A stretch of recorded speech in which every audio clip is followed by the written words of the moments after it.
কাহিনীর শুরুতে আমরা দেখি লোকটি শুধু মরুভূমির মাঝখানে প্রস্রাব করতে গিয়েছিল, কিন্তু হঠাৎ তার চোখে পড়ে বালুর নিচে ঝিলমিল করা এক রহস্যময় পাথর। কৌতূহল নিয়ে কাছে গিয়ে বালুর সরাতেই সে হতবাক হয়ে যায়, কারণ সেটি কোনো সাধারণ পাথর নয়, বরং খাঁটি সোনা মনে হচ্ছিল। সে তখন দূরে থাকা তার সঙ্গীর দিকে বারবার তাকাচ্ছিল। কিছুক্ষণ দ্বিধা করার পর শেষ পর্যন্ত সে সঙ্গীকে ডাক দেয়। সঙ্গী কাছে এসে ভালো করে দেখে, কিন্তু সে নিজেও নিশ্চিত হতে পারে না এটি সত্যিই সোনা কিনা। তারা যাচাই করার জন্য একটি পদ্ধতি ব্যবহার করে। সঙ্গী তার পারিবারিক পুরনো লাইটার বের করে পাথরটি গরম করে দেখে। তার ধারণা ছিল যদি এটি গরম করার পর কালো হয়ে যায় তাহলে এটি আসল সোনা নয়, কিন্তু কিছুক্ষণ পরও পাথরের কোনো পরিবর্তন হয় না। এতে বোঝা যায় এটি একেবারে খাঁটি সোনা।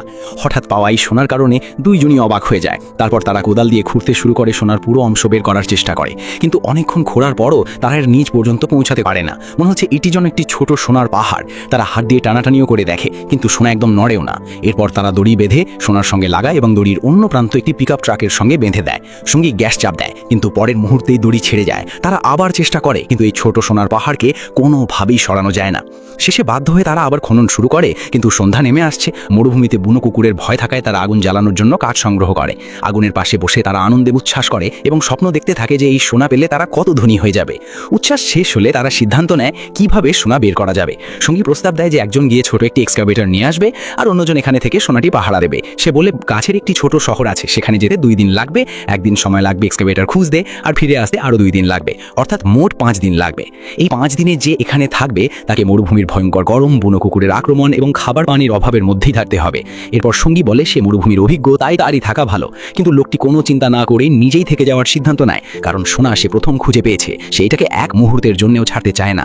তার দৃঢ় মনোভাব দেখে সঙ্গী আর কিছু বলে না। পরদিন সকালে তারা খাবার আর পানির ভাগ করে নেয়। সঙ্গী গাড়ির ইঞ্জিন ঠান্ডা রাখার অজুহাতে পানির বড় একটা অংশ নিজের কাছে রেখে দেয়। যাওয়ার আগে সে লোকটিকে একটি স্যাটেলাইট ফোন দিয়ে যায়, বলে পথে থাকাকালীন যোগাযোগ এই ফোনেই হবে।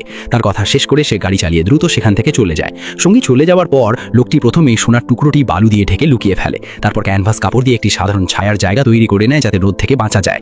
পরদিন সে কাঠ সংগ্রহ করতে গিয়ে হঠাৎ একটি ভাঙা বিমানের ধ্বংসাবশেষ খুঁজে পায়। কাছে গিয়ে ভালোভাবে দেখে সে বুঝতে পারে এটি একটি দারুণ আশ্রয়স্থল হতে পারে। সে ভেতরে ঢুকে কিছুক্ষণ বিশ্রাম নেয়, কিন্তু তার মন শান্ত হয় না, কারণ এখান থেকে সোনার জায়গাটা দেখা যায় না। সোনার নিরাপত্তা নিয়ে চিন্তায় সে অস্থির হয়ে ওঠে।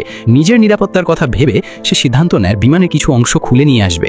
এরপর সেগুলো টেনে টেনে সোনার কাছে নিয়ে যায়। খুব দ্রুত সে বিমান ভাঙা অংশ দিয়ে একটি ছোট তাঁবুর মতো আশ্রয় তৈরি করে ফেলে। সব কাজ শেষ করে সে দূরে থাকা সোনার পাহাড়ের দিকে তাকিয়ে সন্তুষ্ট হয়ে ধীরে ধীরে ঘুমিয়ে পড়ে। কিন্তু তীব্র রোদের কারণে তার ঘুম ভেঙে যায়। রোদের তাপে তার কপালে ফোস্কার পড়ে যায় আর সে প্রচণ্ড কষ্ট পায়। ক্ষুধা ও ব্যথা সহ্য করে সে আবার সোনার কাছে যায়। চোখের সামনে ঝলমলে সেই সোনার পাহাড় দেখে সে আর নিজেকে সামলাতে পারে না। সে জোর করে সেখান থেকে একটি বড় সোনার টুকরো ভেঙে নেয়। ঠিক তখনই সে ভাবতে থাকে এখনই কি এখান থেকে কিছু নিয়ে চলে যাবে। এই সময় তার সঙ্গী স্যাটেলাইট ফোনে তাকে ফোন করে জানায় যে গাড়ির ইঞ্জিনের সমস্যা হয়েছে, তাই ফিরতে আরও দেরি হবে। এই কথা শুনে লোকটি বলে যে সে এখানে আর বেশি সময় থাকতে পারছে না। সে জানায় সে ইতিমধ্যে একটি সোনার টুকরো নিয়েছে এবং তার অবস্থা খুবই খারাপ। সে চায় সঙ্গী দ্রুত এসে তাকে নিয়ে যাক, কিন্তু এখন তার সঙ্গীর মন পুরোপুরি লোভে ভরে গেছে। তার এখন আর ছোট টুকরোতে সন্তুষ্ট নয়, তার লক্ষ্য পুরো সোনার পাহাড়। তাই সে লোকটিকে বলে সেখানে থেকে সোনা পাহারা দিতে আর সে যত দ্রুত সম্ভব ফিরে আসবে। সঙ্গীর কথা বিশ্বাস করে লোকটি বাধ্য হয়ে থেকে যায়। রাতে মরুভূমির বুনো কুকুর আরও বেশি ভয়ঙ্কর হয়ে ওঠে। নিজের জীবন বাঁচাতে লোকটি হাতে মশাল নিয়ে সারা রাত কুকুর তাড়াতে থাকে। সে এক মুহূর্ত অসতর্ক হতে পারে না, না হলে সে শিকার হয়ে যাবে। অবশেষে ভোর হয়। সে ক্লান্ত হয়ে তাঁবুতে বিশ্রাম নিতে চায়, কিন্তু মুখের ব্যথা ও ক্ষুধার কারণে সে ঘুমাতে পারে না। সে বাইরে গিয়ে পানি দিয়ে মুখ ধোয়ার চেষ্টা করে। ঠিক তখনই একটি ক্ষুধার্ত সাপ ধীরে ধীরে তার দিকে এগিয়ে আসে। ক্ষুধার্ত লোকটি খাবারের সুযোগ দেখে সাপটিকে মারতে এগিয়ে যায়, কিন্তু আঘাতটি মিস হয়, ফলে সাপটিও পালিয়ে যায় আর তার খাবারের সুযোগ নষ্ট হয়ে যায়। এর থেকেও খারাপ হলো তার শেষ থাকা পানিটাও পড়ে নষ্ট হয়ে যায়। এতে পরিস্থিতি আরও ভয়াবহ হয়ে পড়ে। পরদিন সে আবার বিমানের ধ্বংসাবশেষের কাছে যায় নতুন করে কিছু অংশ নিয়ে আশ্রয় ঠিক করতে, কিন্তু সেখানে সে হঠাৎ ভয় পেয়ে যায়। দূরে থেকে একটা মানুষকে আসতে দেখে সে দ্রুত বিমানের ভেতর লুকিয়ে পড়ে। সে তাড়াহুড়ো করে তার লোকানো সোনা টুকরোটি লুকিয়ে ফেলে। তারপর নিজেকে একজন সাধারণ ভাঙাচোরা জিনিস কুড়ানো মানুষ হিসাবে দেখানোর চেষ্টা করে। সেখানে একজন নারী আসে। সে কৌতূহলী হয়ে জিজ্ঞেস করে সেখানে কি করছে। নারীটি তাকে শুকনো শাকের মাংস খেতে দেয়, কিন্তু লোকটি তার নেয় না। নারীটি নিজের পানির বোতল খুলে গলা ভরে পানি খায় আর ইচ্ছাকৃতভাবেই তার সামনে পানি দেখায়, যেন লোকটি তৃষ্ণায় অস্থির হয়ে পড়ে। তার উদ্দেশ্য ছিল লোকটিকে চাপের মধ্যে ফেলা, কারণ সে বুঝতে পেরেছিল এখানে কিছু গোপন বিষয় আছে। এরপর সে সরাসরি জিজ্ঞেস করে লোকটি আসলে এখানে কি করছে, কিন্তু লোকটি সোনার কথা প্রকাশ করতে চায় না। তখন নারীটি ধীরে ধীরে তার ক্যাম্পের দিকে এগোতে শুরু করে, যেন নিজেই সবকিছু খুঁজে বের করবে। লোকটি ভয় দ্রুত তার পেছনে ছুটে আসে আর তাকে থামানোর চেষ্টা করে। সে বলে সে চাইলেই বিমানের ধ্বংসাবশেষ নিতে পারে, এটি ভালো একটি আশ্রয়স্থল। কিন্তু নারীটি তখনও থামে না, বারবার প্রশ্ন করতে থাকে। শেষে লোকটি আর সহ্য করতে না পেরে জোরে চিৎকার করে ওঠে, তাকে দূরে চলে যেতে বলে।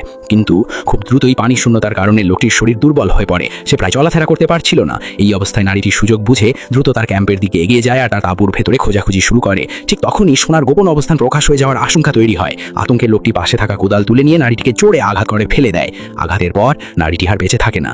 তৃষ্ণায় কাতর লোকটি নারীর পানির বোতল নিয়ে দ্রুত পানি পান করে কিছুটা শক্তি ফিরে পায়। এরপর সে একটি গর্ত খুঁড়ে নারীর মহাদেব মাটিতে পুঁতে ফেলে। সব শেষ করে সে নারীর খাবার খেয়ে ক্ষুধা মেটায়, কিন্তু হঠাৎ দেখে যে মহাদেব সে কবর দিয়েছিল সেটি বুনো কুকুর টেনে বের করে এনেছে। বাধ্য হয়ে সে কুকুরগুলোকে তাড়িয়ে দেয়। এরপর সব প্রমাণ মুছে ফেলতে সে কিছু কার্যকর করে এবং নারীর মহাদেব পুড়িয়ে ফেলে। রাতে সে একা বসে ঝলমলে সোনার দিকে তাকিয়ে দীর্ঘ সময় চিন্তা করে। তার মনে প্রশ্ন আসে, এই সোনার জন্য এত কিছু করা কি সত্যিই ঠিক হচ্ছে? পরদিন সকালে তার সঙ্গী আবার ফোন করে জানায় যে সে এক্সকাভেটর জোগাড় করেছে, কিন্তু আরও কিছু সময় লাগবে। এই কথা শুনে লোকটি মানসিকভাবে প্রায় ভেঙে পড়ার অবস্থায় চলে আসে। ঠিক তখনই সে দূরে একটি গাড়ি যেতে দেখে। সে তাড়াতাড়ি ফোন কেটে দিয়ে তাঁবুর আড়ালে লুকিয়ে পড়ে আর দূর থেকে পরিস্থিতি পর্যবেক্ষণ করে। একদিকে সে সোনার পাহাড়ের দিকে তাকায়, অন্যদিকে বাইরের সাহায্যের সুযোগও সামনে থাকে। কিছুক্ষণ দ্বিধার পর লোভ আবার তার বিবেককে হার মানিয়ে দেয়। সে সাহায্যের সুযোগটি গ্রহণ না করে লুকিয়ে থাকে। এরপর খুব দ্রুতই সন্ধে নেমে আসে। সে কাঠ সংগ্রহ করতে বেরোয়, কিন্তু হঠাৎ দূরে বিশাল একটি বালির ঝড় আসতে শুরু করে। ভয়ে পেয়ে সে দৌড়ে নিজের আশ্রয় ফিরতে চেষ্টা করে, কিন্তু শক্তিশালী ঝড় তার তাঁবু উড়িয়ে নিয়ে যায়। আশ্রয়হীন অবস্থায় সে আর কিছু করতে পারে না। ঝড়ের মধ্যেই সে আগে খুঁড়ে রাখা সোনার একটি বড় টুকরো ধরে বাঁচার চেষ্টা করে, কিন্তু একটি শুকনো গাছ ভেঙে তার ওপর পড়ে আর সে গুরুতর আহত হয়। ঝড় থামার পর সে জ্ঞান ফিরে পায়। তার পেটে গাছের ডাল ঢুকে যাচ্ছে। তীব্র যন্ত্রণা সত্ত্বেও সে কষ্ট করে উঠে দাঁড়ায় আর প্রথমে সোনার অবস্থান নিশ্চিত করে। সোনা ঠিক আছে দেখে সে কিছুটা স্বস্তি পায়। এরপর সে ধীরে ধীরে ডালটি শরীর থেকে বের করে ফেলে। রক্তপাত বন্ধ করার জন্য সে একটি গরম করা ধাতব টুকরো দিয়ে নিজের ক্ষতস্থান পুড়িয়ে ফেলে। এতে রক্ত থেমে যায়, কিন্তু সে দুর্বল হয়ে মাটিতে লুটিয়ে পড়ে। অর্ধচেতন অবস্থায় সে মৃত নারীর অবয়ব দেখতে শুরু করে, যেন সে ফিরে এসেছে আর প্রতিশোধ নিতে চাইছে।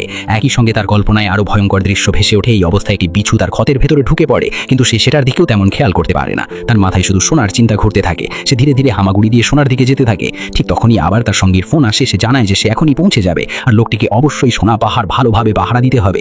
লোকটি চারপাশে তাকায়, কিন্তু কোথাও সেই নারীকে আর দেখতে পায় না। এরপর সে আবার সোনার কিছু অংশ মাটি দিয়ে ঢেকে লুকানোর চেষ্টা করে।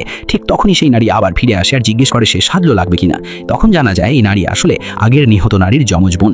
লোকটি স্বস্তি পায়, কারণ সে আগেই তার বোনের মহাদেব পুড়িয়ে ফেলেছে আর মরুভূমির বুনো কুকুর সেটিকে প্রায় সম্পূর্ণরূপে নষ্ট করে দিয়েছে, ফলে কোনো প্রমাণ বাকি নেই। কিছুক্ষণ পর নারীটি সেখান থেকে চলে যায়। লোকটি স্বস্তির নিঃশ্বাস ফেলে, কিন্তু পর মুহূর্তেই সে অচেতন হয়ে পড়ে। জ্ঞান ফিরে এলে সে দেখে চারপাশে অনেক আগুন জ্বালানো হয়েছে। বোঝা যায় নারীটি যাওয়ার আগে বুনো কুকুর থেকে রক্ষা পাওয়ার জন্য আগুন জ্বালিয়ে রেখে গেছে।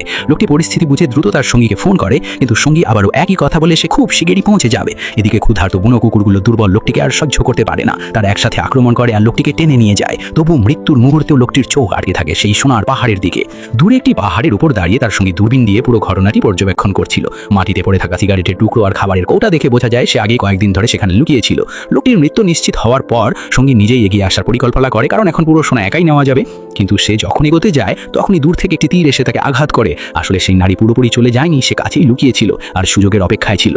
শেষ পর্যন্ত লোভ আর বিশ্বাসঘাতকতার কারণে সবাই নিজেরই ক্ষতির মুখে পড়ে আর সেই বিশাল সোনার পাহাড়ও শেষ পর্যন্ত অন্য কারো সম্পত্তিতে পরিণত হয়। বন্ধুরা, এবার আপনাদের জন্য একটি কঠিন প্রশ্ন, এই গল্পের সবচেয়ে বড় ভুলটা আসলে কে করেছিল? যে লোকটি সোনার পাহাড় ছেড়ে যেতে রাজি হয়নি, নাকি সেই বন্ধু যে শুরু থেকেই লোভে অন্ধ হয়ে বন্ধুর মৃত্যুর অপেক্ষায় ছিল? যদি আপনারা তাদের জায়গায় থাকতেন তাহলে সোনা বেছে নিতেন নাকি নিজের জীবন?